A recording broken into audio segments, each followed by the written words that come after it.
Olá, bom dia. Bom dia, paz do Senhor. Como vocês estão? Como tem passado? Vamos lá, vamos começar?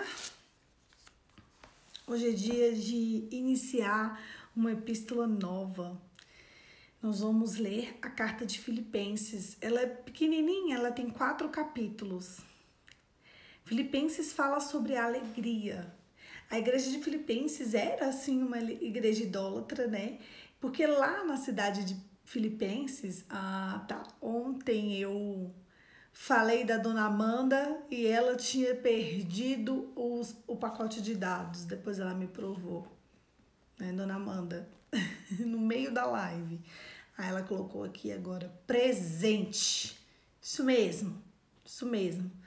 Eu vou ter que fazer uma lista de presença de algumas pessoas e a Amanda é uma delas. No meio da live, Amanda, eu vou te chamar de novo. Quero só ver se você tá aqui. Vamos lá. A carta de Filipenses, ela fala sobre a alegria. Apesar daquele povo ser um povo idólatra, quando a igreja de Filipenses ela é instalada, eles passam a adorar o próprio Cristo. Então Paulo ele se orgulha muito da igreja de Filipenses, porque eles entenderam qual era a realidade do evangelho. A palavra alegria ela é demonstrada aqui em 4 capítulos 16 vezes. Só para a gente ter ideia do quanto eles realmente estavam entregues mesmo ao evangelho. E essa alegria que eles mencionam aqui não é uma alegria, deixa eu ficar feliz, deixa eu entrar no gozo. Não, é a alegria da salvação. Eles estavam passando por tribulações, Paulo estava passando por tribulações, e independente dessas tribulações, eles tinham um coração alegre, por saberem exatamente aonde colocar o coração deles, que era nas coisas do Senhor. Então a gente vai começar hoje, daqui a 4 dias a gente termina, Vapt Vupti. Essa semana ainda a gente termina essa carta, mas é uma carta muito linda, é uma carta que nos ensina a nos alegrar independente das situações. Ele fala exatamente o valor da tribulação. Vamos lá. Filipenses capítulo 1. Paulo e Timóteo, servos de Cristo Jesus, a todos os santos em Cristo que estão em Filipe, com os bispos e diáconos, a vocês, graça e a paz diante de Deus, nosso Pai, Senhor Jesus Cristo. Ação de graças e oração. Agradeço a Deus todas as vezes que me lembro de vocês. Em todas as minhas orações, em favor de vocês, sempre oro com alegria, por causa da cooperação que vocês têm dado ao Evangelho. Desde o primeiro dia até agora, estou convencido de que aquele que começou a boa obra em vocês vai completá-la até o dia de Cristo Jesus. É justo que eu assim me sinta a respeito de todos vocês, uma vez que tenho em meu coração, pois quer que nas correntes, quer que me prendam, quer que defendendo e confirmando o Evangelho, todos vocês participam comigo da graça de Deus. Deus é a minha testemunha de como tenho saudade de todos vocês com a profunda afeição de Cristo Jesus. Essa é a minha oração, que o amor de vocês aumente cada vez mais em conhecimento e toda percepção, para discernirem o que é melhor, a fim de serem puros e irrepreensíveis.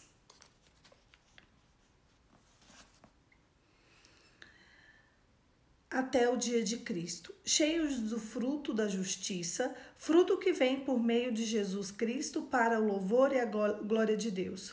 O sofrimento de Paulo contribui para a expansão do Evangelho. Quero que saibam, irmãos, que aquilo que aconteceu tem o contrário servido para o progresso do Evangelho. Como resultado, tornou-se evidente toda a guarda do palácio e todos os demais. Estou na prisão por causa de Cristo.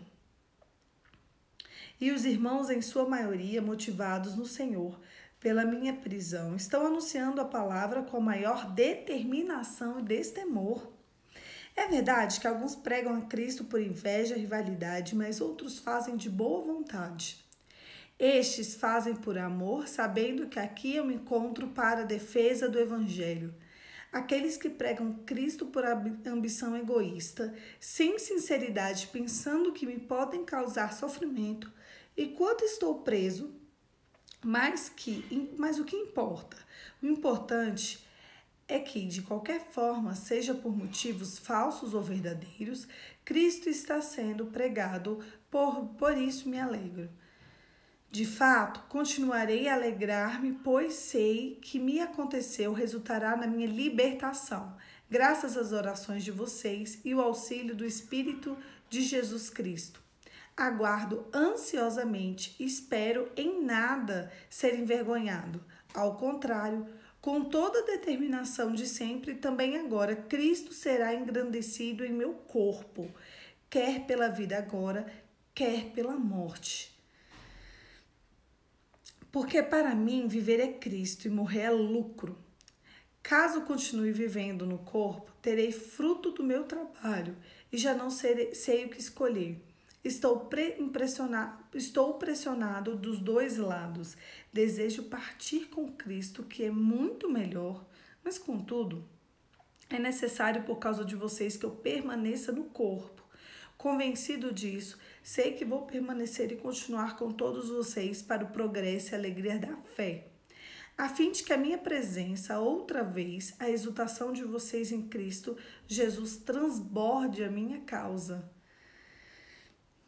Não importa o que aconteça, exerçam a sua cidadania de maneira digna do Evangelho de Cristo, para que assim eu vá e os veja, quer apenas ouça o seu respeito em minha ausência.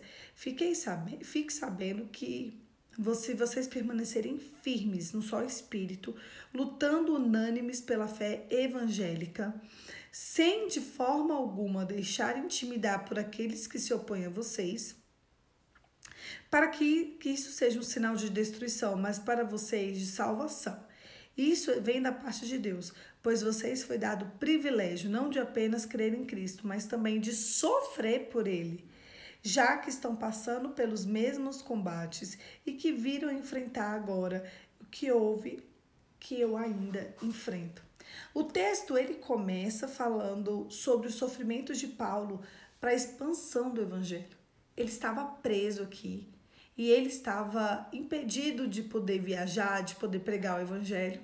E ele descobriu, por meio das pessoas que iam lá visitar ele, né, que ele pegava as cartas, escrevia as cartas e enviava as cartas, ele descobriu que a igreja de Filipe, ela estava expandindo corretamente o Evangelho. Pessoas estavam levando o Evangelho a toda criatura de uma forma muito linda, né? Independente dele. Eles entenderam o que era Jesus, entenderam qual era o sacrifício da cruz e eles estavam de fato levando o Evangelho a toda criatura. E isso estava alegrando demais o coração de Paulo, porque ele estava na dúvida aqui também. Se ele se entregava à morte ou se ele lutava para continuar expandindo o Evangelho.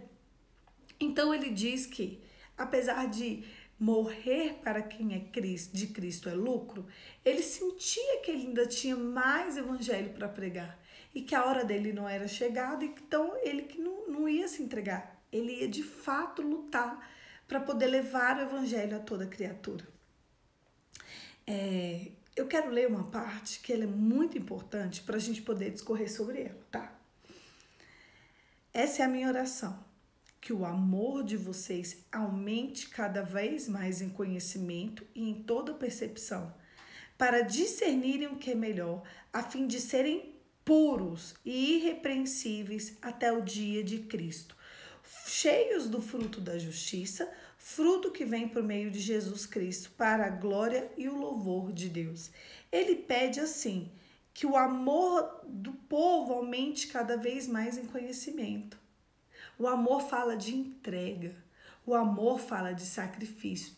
Que cada vez mais, eu e você, a igreja de Filipe, né, todos nós possamos entender que é a entrega, o sacrifício, que faz com que a gente tenha percepção sobre as coisas do mundo.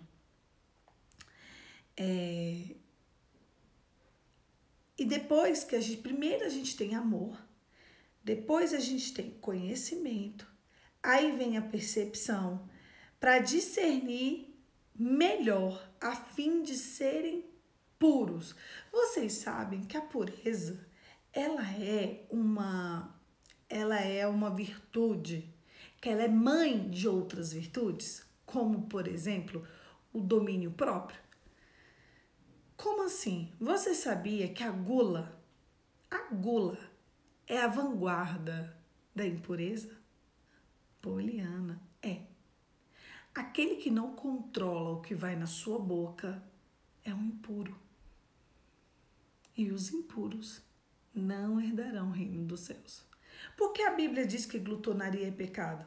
É porque os impuros não herdarão o reino dos céus.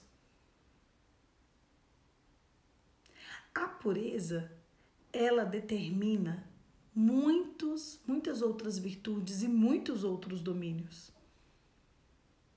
A gente precisa de entender que a gente precisa ser puro para alcançar o reino de Deus, porque Deus não vai admitir que no reino dele entre qualquer coisa que não seja verdade. Eu e você precisamos andar atrelado com a verdade. A pureza, ela está atrelada com a verdade. Presta atenção. A gente precisa perceber o que é o que na palavra de Deus, o que é o que no reino de Deus. A gente fica pensando, puro é aquilo, né? Que é sem malícia. Sim. Puro é aquilo que não é misturado. O puro é aquilo e é aquele que não permite que entre a escuridão dentro dele. Depois eu vou tirar um dia só para falar com vocês sobre a pureza. Mas eu preciso que vocês já se atentem para as coisas que a pureza é capaz de trazer. Orar e pedir pureza diante de Deus é uma oração que eu e você devemos fazer todos os dias. Porque a partir do momento em que a gente se esquece que a pureza, ela faz toda a diferença para o reino de Deus, que a pureza é aquela que é capaz de mudar o curso da trajetória de uma pessoa, nós vamos clamar por pureza. Pureza não é só inocência. Na verdade, a inocência não tem tanto a ver com a pureza. A pureza, ela está ligada à verdade. A pureza está ligada ao que é limpo, ao que não é misturado, ao que se domina. A gente precisa de perceber onde estão as coisas no reino de Deus. A gente tem o amor.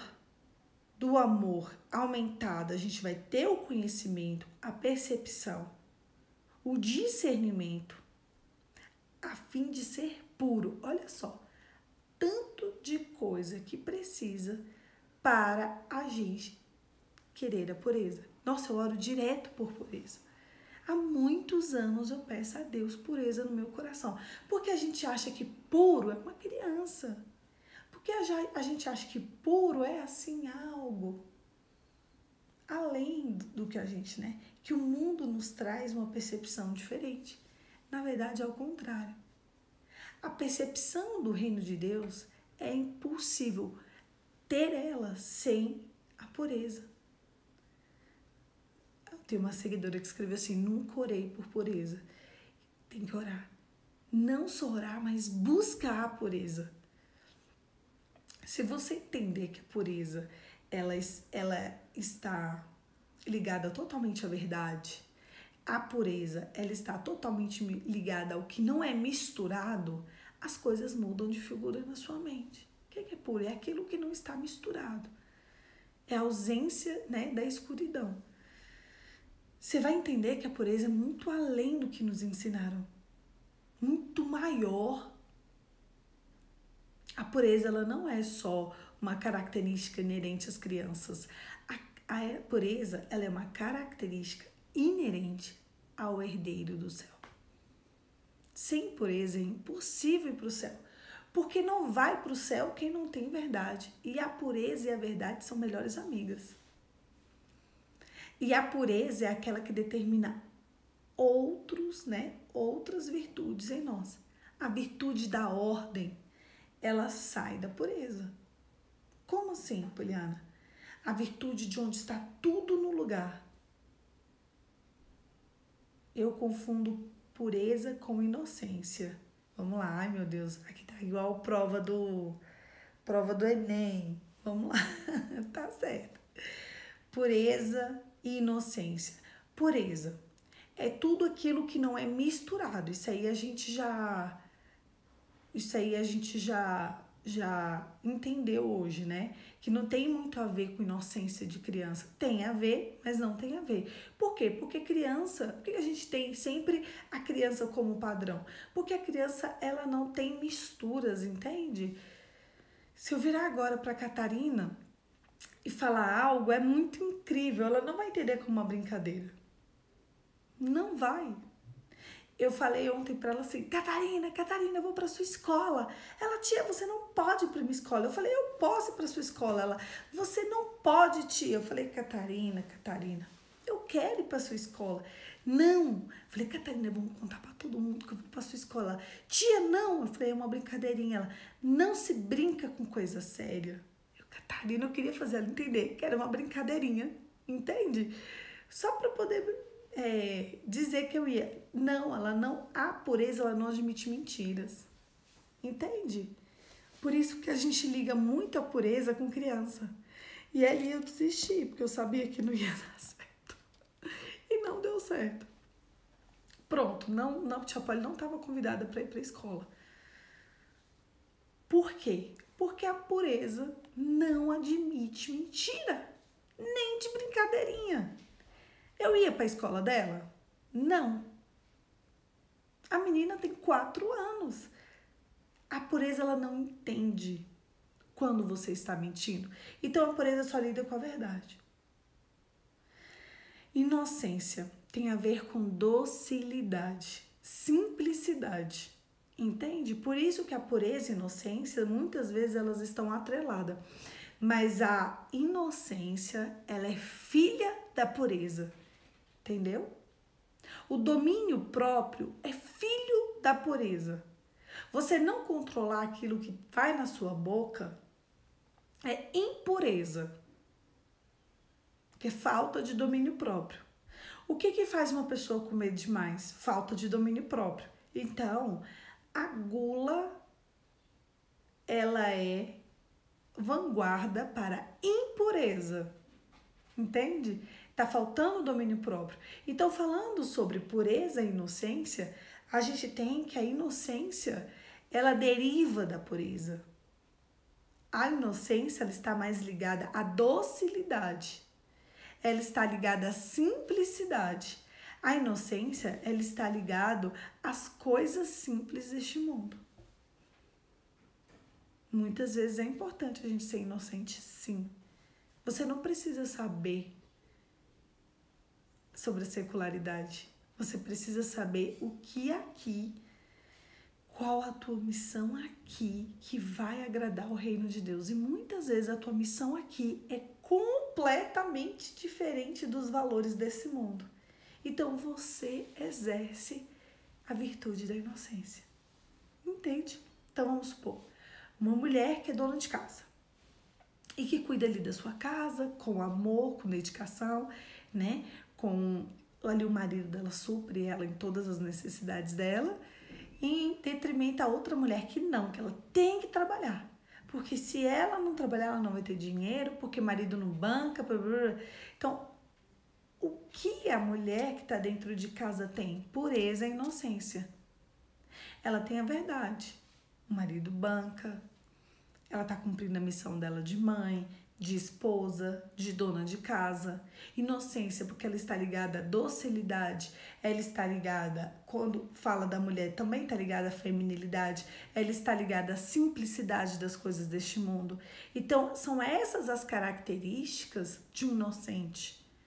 É aquele que não tem malícia. O puro não tem misturas, o inocente não tem malícia.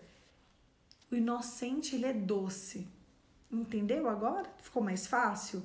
Então, a gente precisa de entender onde estão as coisas, né? E a gente liga também crianças à inocência. Justamente porque o inocente é simples. Porque o inocente, ele não tem malícia. Eu tava querendo ser um pouquinho maliciosa ontem, brincando com ela, né? Ontem eu dei um pirulito de presente para cada um depois do almoço, para eles se divertirem enquanto não chegava a hora da aula. Eu nunca dou doce para eles. Mas eu falei assim, não, eu vou marcar hoje um docinho, porque eles vão para a escola e tal, para eles ficarem bem tranquilos, que era o primeiro dia do Felipe. Aí eu dei um docinho para cada um, e aí a Catarina, tia, esse negócio de ir para a escola é legal mesmo, a gente ganha até docinho. O que é isso? Inocência. Estava ligada à pureza, ou estava ligada à simplicidade. Esse negócio de ir para a escola é legal, que a gente ganha até docinho. Então, tá ligada ao quê? As coisas simples deste mundo. E isso tem a ver com a inocência. A inocência, ela é uma virtude. Assim como a ordem é uma virtude, assim como a pureza é uma virtude. Então, a gente precisa de saber que são as virtudes o caminho também que nos leva para o céu. Enquanto eu e você não entendermos que nós precisamos de adquirir virtudes aqui na Terra para poder alcançar o reino de Deus, a gente está perdido. Ficou fácil para vocês entenderem o que era pureza? Nós precisamos ser puros e irrepreensíveis até o dia de Cristo. Sejam puros e irrepreensíveis até a tua morte. Esse é o conselho-chave que Paulo dá para a igreja de Filipos. Você precisa ser puro, você precisa ser irrepreensível até o dia de Cristo. O seu evangelho precisa de ser um evangelho verdadeiro. Tem que ter justiça, aí ele fala, cheios do fruto de justiça que vem por meio de Jesus para o louvor e glória de Deus. Né? Então, eu só vou recapitular. Que o amor aumente em conhecimento, em toda percepção, para que a gente discirna o que é melhor, a fim de sermos puros e irrepreensíveis até o dia de Cristo, cheios do fruto da justiça. A justiça também é uma virtude. Nossa, esse livro de Filipos fala muito sobre virtudes também. Então, a gente precisa de ser pessoas justas, coerente. A virtude da justiça, ela está totalmente ligada à coerência. A virtude da justiça, ela não se vangloria. É quando você, apesar de se prejudicar, você é justo, você é coerente. Você deixa alguém tomar vantagem em algo que você teria vantagem. Isso também é ser justo. Só porque aquela pessoa precisa da vantagem. É deixar passar a vantagem, ser justo, ser coerente. A virtude da justiça está também ligada à gentileza, assim como a virtude da pureza também. Depois eu vou separar alguns dias para a gente conversar sobre virtudes. E hoje a gente falou bastante sobre isso, mas eu queria deixar bem destacado para vocês o que é puro, o que é impuro, o que é santo, o que não é santo, quem vai herdar o reino de Deus, porque às vezes a gente lida com as coisas deste mundo como se fosse normal e corriqueiro, e não é. A gente precisa ter o coração entregue às coisas de Cristo. E que para isso, para que o nosso coração seja imergido na palavra de Deus, a gente precisa de fato ter algumas características. Sem pureza, sem essa limpidez, não vai ter como a gente ouvir a voz do Espírito Santo. Às vezes a pessoa quer uma direção, um caminho, um norte, mas ela é impura. Ela não se domina, ela não se ordena. A pureza está ligada à virtude da ordem, está ligada à virtude da justiça. Ela é injusta. A pureza é a mãe de outros domínios. Se você buscar ardentemente a pureza, muito provavelmente outros domínios entrarão na sua vida.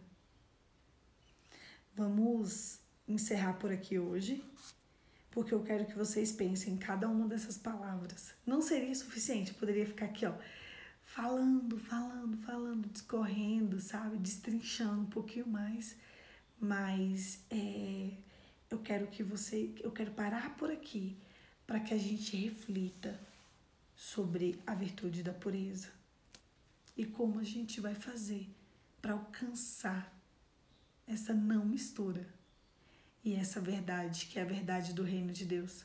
Feche seus olhos, vamos orar. Pai, em nome de Jesus, que coisa linda é aprender de Ti, é entender o que é puro, o que é impuro, o que é simples, o que é o inocente, o que é justo e injusto.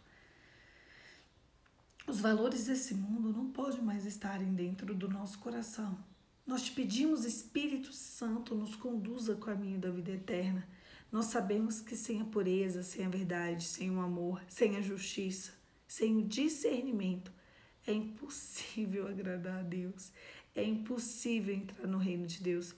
Então nós clamamos nessa manhã por discernimento.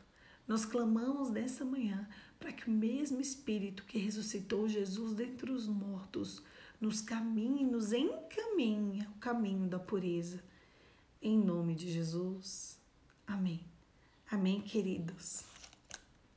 Hoje dá para a gente refletir muito sobre qual é o caminho que agrada o coração de Deus.